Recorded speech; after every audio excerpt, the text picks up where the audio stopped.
the most interesting pageant content is back. Nel 2204, your pageant blogger host. Subscribe.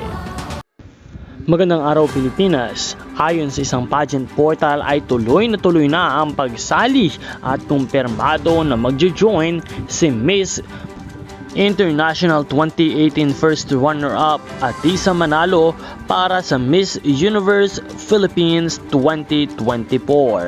Matagal na nga nililigawan ng lahat ng mga pageant fans maging mga pageant coaches itong si Atisa Manalo upang sumabak na muli sa Miss Universe Philippines stage.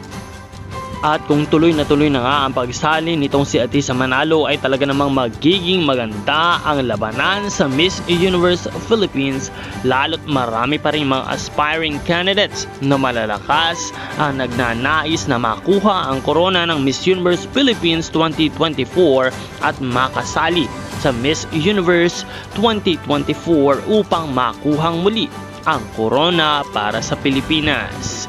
Ikaw, ano ang inyong opinyon sa balibalitang ito? Maraming salamat sa iyong panonood at maraming salamat din sa iyong pag-subscribe. I-comment lamang ang iyong opinyon sa ating comment box at huwag muli nakalimutan na mag-subscribe.